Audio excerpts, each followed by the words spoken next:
Okay, so imagine this. A whispered claim, right? Coming from deep inside CERN, one of the most famous scientific places on Earth. Hmm, What if the official story, everything we've been told about why it exists, isn't actually the whole truth? that's a hook, isn't it? The idea that this massive physics project might have a secret hidden agenda, it definitely grabs your attention. It really does. And that's exactly what we're getting into today. Welcome to the Deep Dive, where we take the sources you send us and we really unpack them, try to find the most compelling insights. And today's source is, well, it's pretty unsettling. It's an alleged audio excerpt. Someone claiming to be a physicist at CERN, supposedly revealing its biggest secret. Yeah, so our mission here is just to explore the story this source presents, understand the, frankly, extraordinary claims it makes, and really focus on the specific, kind of striking details it contains. Exactly. It's about walking through the narrative as told in this piece of material, purely based on what's in it. Okay, let's start right there then. In this alleged audio, who is supposedly speaking, and what's the initial setup? Well, the speaker identifies himself as Dr. Edward Mantel, says he's a physicist at CERN, and he kicks things off by making it crystal clear this is super risky for him. Risky Owl. He claims he's breaking international laws on privacy, on secrecy, by even sharing this. He says he's doing it via a repost, like indirectly, and that he fears really serious consequences. He uses the phrase immediate and thorough extermination if he's ever identified. Wow, okay, so extreme stakes right from the start. He positions himself inside CERN, then, working on what exactly? Particle and subatomic research, he says, focusing on quark interactions. Yeah. And he adds that he was, and technically still is, a physicist there in Geneva, Switzerland, even lives on campus, according to the source. Got it. So after setting himself up like that, what's the huge claim, the big reveal? He gets right to it. The Large Hadron Collider, the LHC, it was not built mainly for its public purpose, studying the birth of the universe. Okay, that's a bombshell. If not that, then what was the real goal, according to this Dr. Mantle? The source says the true secret purpose was to open a doorway. A doorway. A doorway to where? And how did this whole idea supposedly even start? Mantell traces it back, way back actually to the 1960s. He claims that after years of governments trying to cover up UFO stuff. Like Roswell. Yeah, he mentions Roswell, also the battle for Los Angeles, specific incidents. After years of that, the U.S., Great Britain, France supposedly decided, okay, we need to understand what these things are. And the usual theories, aliens, time travelers, mass hysteria, the source says they were just dismissed. Yes, according to Mantell, those ideas were thrown out. The conclusion these supposedly reached, and this was based on mathematical research done by scientists working under, well, he says, threat of extermination, was that our universe? It's just one page in a large book. A page in a book. That's a powerful metaphor. So each page is a different dimension. Is that the idea? That's exactly it. And initially, the math apparently showed these pages, these dimensions, were totally separate, like interaction wasn't possible. But obviously something must have changed for this doorway idea to gain traction, right? Right. Mantell says that in the 1980s, new research popped up.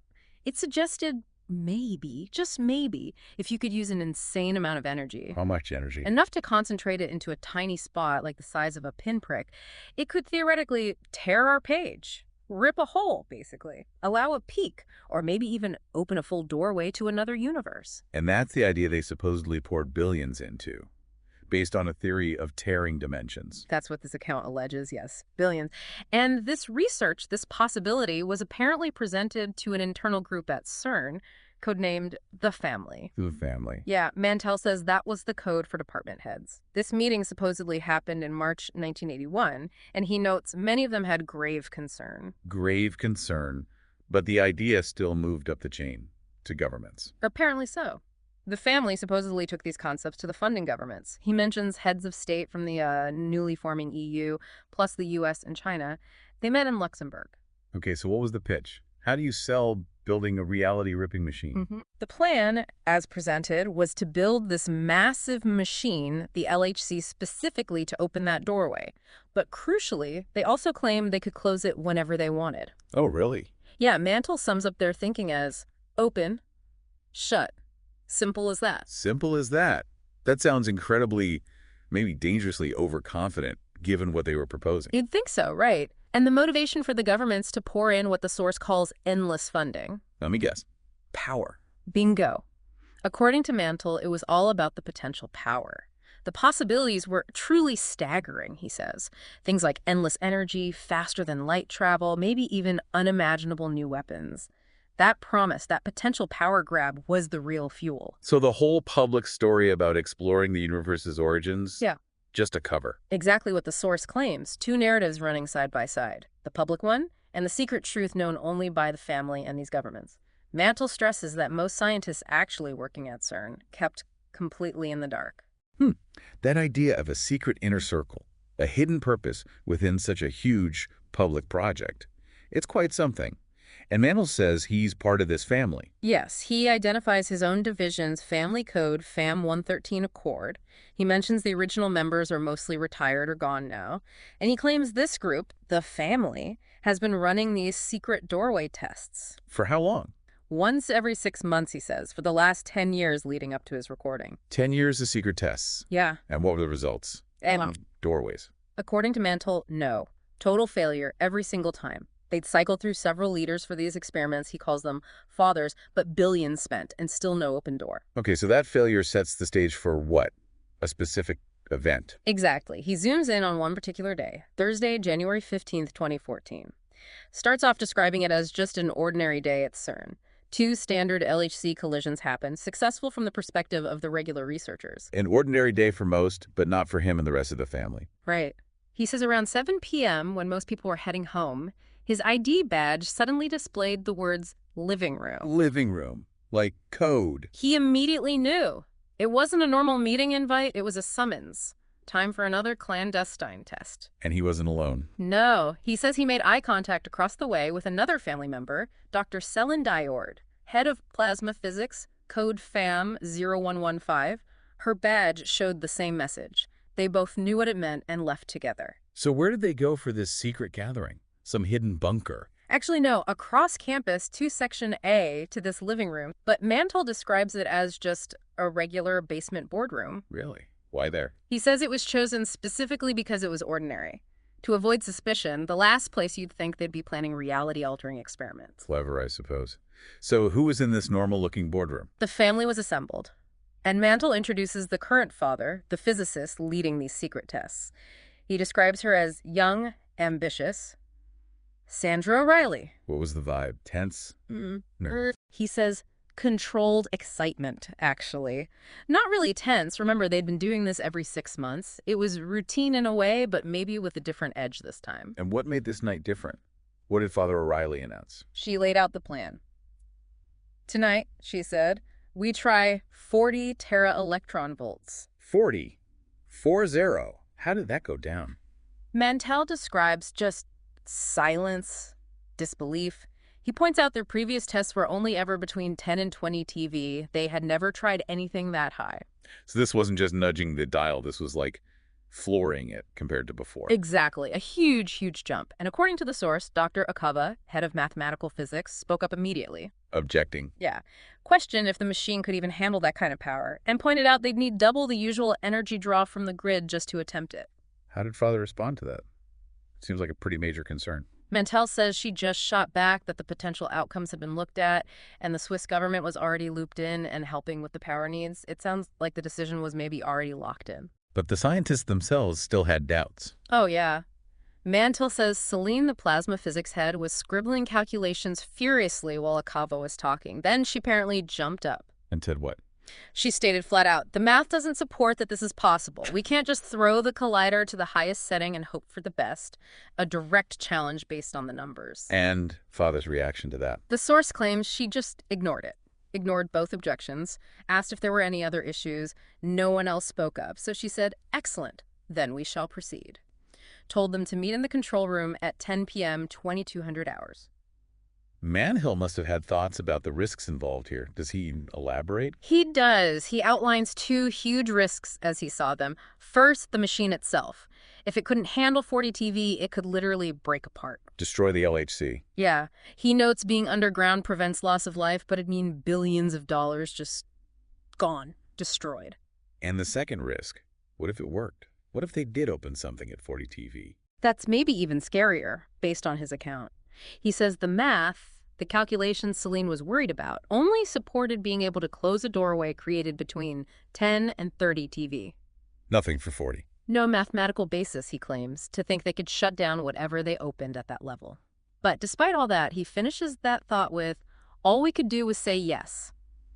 Seems their input wasn't really required at that point. A chilling realization. Yeah. So despite the warnings, the lack of assurance, they went ahead. 10 p.m., control room. That's the scene Mantle paints. The family is there, plus some key staff. Father, Sandra O'Reilly, gives the order. Begin. They enter the commands, release the particles. Accelerating around that huge 20-plus mile ring, building up speed, energy. Right, getting faster and faster. Mantle says as they got close to 30 TV, one of the commanders warned Father, maybe about stress levels or something. In her response. Push harder. Order was increased to 35 TV within 3 minutes. Mantle describes grave concern rippling through the family members watching. But they kept going, past 30 towards 35. They did. Reached 35 TV, then climbed again, hit 38 TV, and according to Mantle, nothing. No explosion, no failure. The machine was holding. And that overdeed. 40 TV achieved. Mantle talks about just sheer astonishment. They were actually doing it, sustaining an energy level they thought might be impossible. Incredible. Oh. The machine held. So what was the first sign that this time was different? That something else was happening, not just high energy? According to the source, it wasn't the machine itself. As the particle clouds were racing past each other just before collision, the first weird thing happened in the control room. What was it? A sudden sharp spike in the room's temperature. He says it went from a normal 20 degrees Celsius, like 68 Fahrenheit, up to 35 C. That's 95 Fahrenheit. Really hot, really fast. Whoa, that's a massive, unexplained jump. What did they think? Machine failure. That was the immediate reaction, Mantle says. What? Panic, thinking the collider was about to blow. Gotta shut it down now. But Father yelled, wait! Mantle says she pointed everyone to the actual temperature readings from the collider core. Yeah, they were. Normal. Completely unchanged. Still cool. So the room was baking, but the multi-billion-dollar machine was fine. Exactly. And that realization, Mantle says, hung in the air. The unspoken question. Could this be it? The sign they'd been looking for. The moment they'd risked everything for 10 years. Right. And in that moment, Father gave the next order, collision sequence. The final step. Yeah. Mantle recalls hearing the voice over the intercom, calm, methodical, collision in 4, 3, 2, 1. And at that instant, the moment of collision at 40 TV, according to this account, what happened? This is where Mantle's story reaches its absolute peak. He describes first an ethereal blinding light consumed the room. So bright, so intense, he says he'd never experienced anything like this. Blinding light. Overpowering light. And at the same time, that intense heat in the room vanished. The temperature dropped right back down to 20 C, back to normal. Light, temp drop. Then what? Then sound. Abruptly, he heard a blood-curdling scream. He describes it vividly, like someone being horribly beaten. A scream. From who? Or where? The source doesn't specify who screamed, just that it happened right then, and immediately after the scream. Complete and total silence. Silence, and then... Then, darkness. Everything went black. Power cut, presumably. Okay, so pitch black, silent room. What happened next? Mantell says after maybe 2 minutes, the emergency red lights flickered on. Dim, backup lighting. People started calling out, checking on each other, sounding off names and their family codes. Mantle says he called out his Mantle Fam 113, heard Celine call hers Celine Fam 0115, then Chung Fam 0114. But one person was missing from the roll call. Exactly. Father! Sandra O'Reilly. She didn't answer. Dr. Chung called out, where's Father? And Mantell says in the dim red glow they could see just a lump on Father's command chair. A lump. Not her. He recounts going through an emergency corridor himself, finding the manual override to get the main lights back on. When he got back to the control room, he says the other scientists were just standing there in complete and total awe. What did they see when the proper lights came on? Physically, the room was fine. Mantell says nothing. Out of place. Temperature normal. All systems looked okay on the surface. But Father's chair. What about it? Sitting there where Sandra O'Reilly had been commanding the experiment just minutes before was just a pile. A pile of her effects. Effects. Like her stuff. Her jewelry, he specifies. Her clothes. Everything she'd been wearing. Just lying in a heap on the chair. Mantle quotes Celine gasping, looking down at it and saying, she's gone. All of her things are here. Where Father sat now rested her physical possessions. She had vanished into thin air. Vanished, leaving only her clothes behind. That's the climax of this alleged account. Does Mantle offer any final words after describing that? He does. He says, after recounting this, frankly, terrifying event, that he has one final thing to communicate. Which is? A warning. He says, prepare now for the terror ahead. The terror ahead. Does he explain what that means? Give any specifics? Not really, no, it's very cryptic. He then lists 3 references, John 3.16, Hosea 2.16, Selah. Then adds, almost as an aside, I just don't know. Biblical verses. And Selah. Unknown. And how does this alleged recording end? Where are the very last words attributed to him? He repeats a phrase, maybe something he said earlier in the full recording. We don't have that context, but he repeats, paranoid I am, paranoid you should be. If you are, stay paranoid, my friends. Wow. Okay. So that brings us to the end of the narrative laid out in this specific alleged audio source from Dr. Edward Mantell. Yeah, let's just recap the core claims we've unpacked from this source. A secret purpose for the LHC, not the Big Bang, but opening dimensional doorways. Decades of secret work involving governments and this family group inside CERN. A high-risk, controversial decision to push the LHC to an untested 40T feed. And then that climax. Strange phenomena in the control room light, heat changes, a scream, darkness followed by the apparent literal disappearance of the lead scientist, Sandra O'Reilly, leaving only her possessions behind. And it's so important we stress again, this is a story told within this specific source material. An alleged first-hand account claimed to be shared under duress. We're just relaying the narrative presented to us in this source. Absolutely. What's really striking when you lay it all out is that lend, isn't it? Yeah. You have all this scientific jargon, TeVi, particle collisions, plasma physics, core temperatures, mathematical physics. Terminology that sounds grounded in real science. But it's interwoven with these deeply disturbing, almost supernatural-sounding events. Blinding lights, screams from nowhere, people vanishing. It's all linked back to this idea of tearing open the fabric between dimensions. It definitely makes you think about the power of a story like this. And even if you just engage with it as a story, as a narrative presented in a source, grappling with an account like this, well, it leaves you with some provocative questions to mull over, doesn't it? For sure. Based only on this source, what does it mean to encounter a story that pushes scientific boundaries into something that feels more like sci-fi or even horror?